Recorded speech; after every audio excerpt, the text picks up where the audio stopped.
May nakita pala akong 3-piece electric motor dito. Kaya kukunin ko to. Tamang-tama to sa ating tutorial. Kasi puro lang single piece. Ngayon 3-piece naman. Kumuha na ako ng pushcart para makuha ko itong motor. Ah, Tamang-tama kasi nagtapon ako ng mga lumang ilaw dito at nakita ko to. Kaya malaking tulong ito para makagawa ko ng tutorial sa 3-piece electric motor. Marami kasi nagre-request nito, kaya kukunin ko na itong mga motor. Ito pala yung loob ng workshop namin.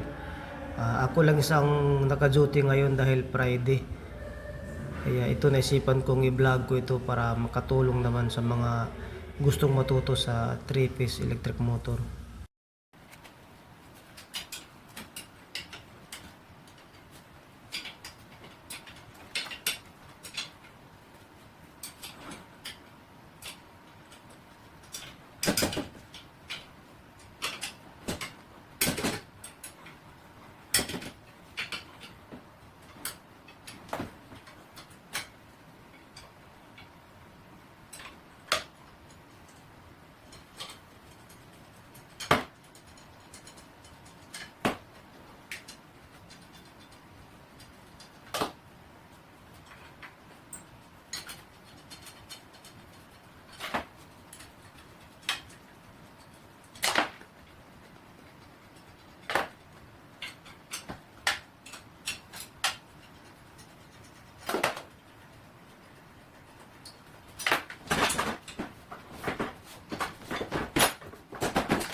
Ito palang motor ay mayroon siyang 6 leads out.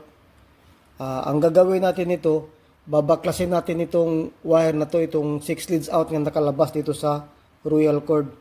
Ang purpose kasi nito, kailangan pag mag-tester tayo, dapat itong winding lang ng motor, hindi kasama itong wire. Kasi, example ko lang, kapag mag-tester tayo tapos nandito yung wire niya, posible kasing masama natin itong wire. Kung halimbawa itong wire ay hindi natin alam, example lang, halimbawa may shortage dito, kapag nag-tester tayo tapos hindi natin binaklas ang kanyang wire dito, posibleng masama natin itong short niya. Kaya dapat, para sigurado tayo na winding lang ang matitester natin, dapat tanggalin natin to. Iangat natin itong 6 na wire niya, bali.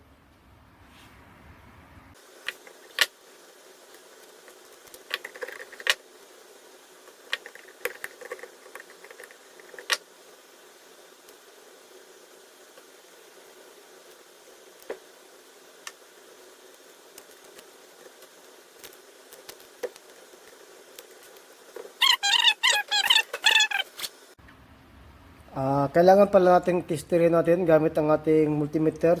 Set natin sa ohms. Ang pag-test pala nito, ito yung 1, ito naman yung 4, ito yung 2, ito yung 5, ito yung 3, ito yung 6. Dapat balance ang kanyang resistance. Susukatin natin 1 at saka 4 kung ilang ohms siya.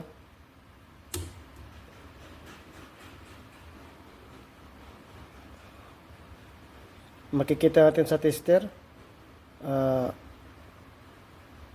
mayroon siyang 10.2. Tapos i-check naman natin yung 2 at saka 5. Checkitan nyo 10.4. Tapos i-check naman natin yung 3 at saka 6.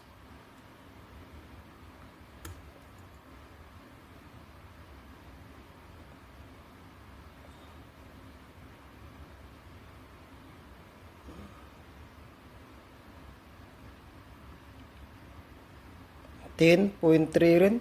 Ibig sabihin, balance ang kanyang resistance, kaya pwede natin itong testingin. Ititester natin to, pasusupplyan natin to ngayon. Na-check na pala natin ang kanyang winding, okay naman ang winding. Ngayon naman, mag-check tayo. Dapat hindi grounded itong kanyang winding. Isinit ko na sa buzzer para tutunog, para marinig nyo. Yan. Magalaw yung tester natin, tumutunog rin. Ang gagawin natin, mag-ground to ground muna tayo. Para sigurado tayong tama yung ground natin. Ibig sabihin, may ground siya. Tapos, isisahin natin. Dapat wala siyang grounded bawat phase niya, bale. Wala, okay. Wala rin, okay.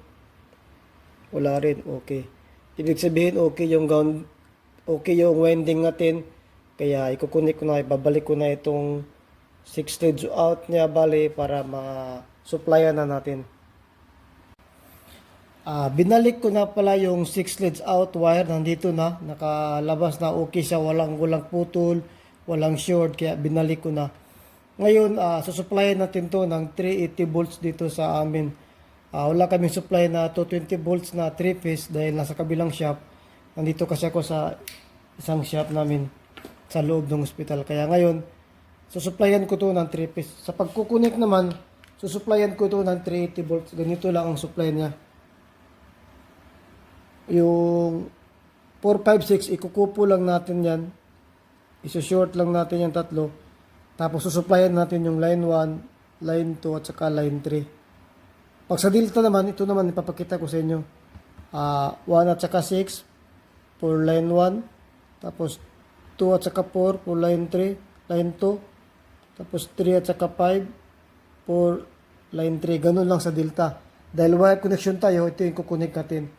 4, 5, 6, ikukupol natin or tie together. Tapos yung 1, 2, 3, susupplyan natin.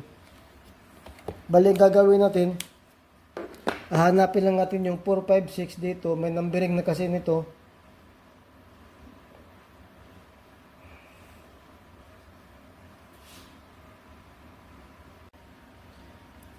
Nagawa ko na pala, nawahay ko na yung 4, 5, 6. Kinupul ko na, bali dito. Nilagyan ko ng terminal cap connector.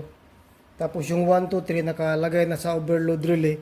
Yan, kung nakikita nyo, may line 1, line 2 at saka line 3 na dyan. Papapakita ko ulit sa inyo yung diagram. Ito na bale yun. Yung 4, 5, 6 nakakupol na. Tapos yung 1, 2, 3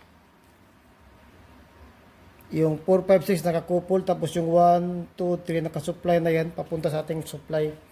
Ngayon, titestirin na natin. Ito palang supply namin ay 380 volts to. Ipapakita ko sa inyo yung voltahe namin. Dito kung ang 3-phase kami na 380. 387, 384, 383. Kaya 3-phase kami. Ngayon, ititestingan natin. Pagaganahin natin ang motor.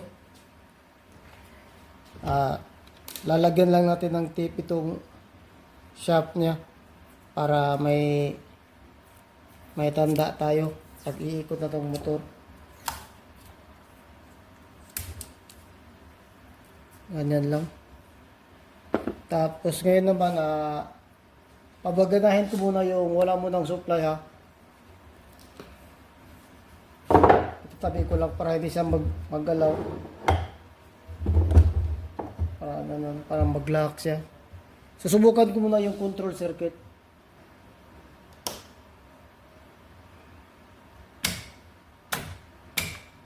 Hindi pa gumalaw kasi itong breaker ay sa control circuit. Ito naman sa power circuit.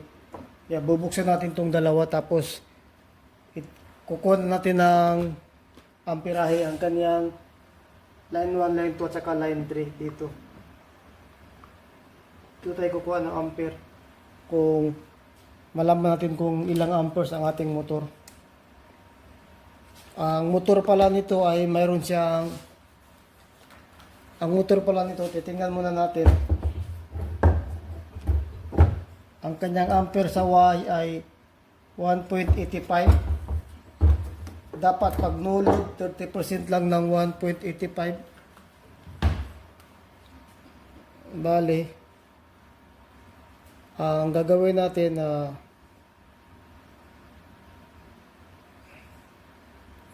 ang kanyang amperes ay 1.85 times 0.30%. Dapat nasa mga ganyan lang, 0.55 no, or mas mababa pa nga kasi no load kasi. Kaya ngayon testingin ko na, pagganahin natin na with load para maklaman natin ang kanyang amperes, kung ilan ang kanyang ampere. Unin natin yung breaker natin.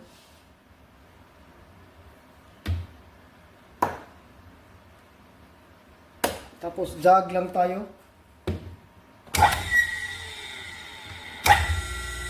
Kung kikita nyo, gumagana na, tumutunog. Klaman natin na ampere.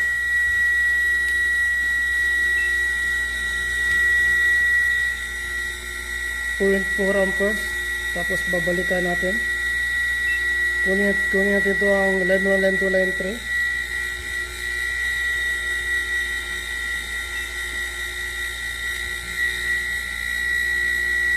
.5 ang kanyang line 1. Sa line 2 naman,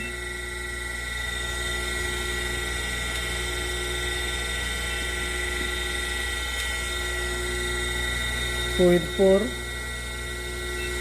Tapos line yung ang kanyang full load amperes ay 1.85. Sa 30% nito ay nasa 0.55 amperes lang. Tapos yung tinisting natin ay nasa 0.5 lang at saka 0.4. Ibig sabihin ang ganda pa ng motor. Ayos pa talaga siya.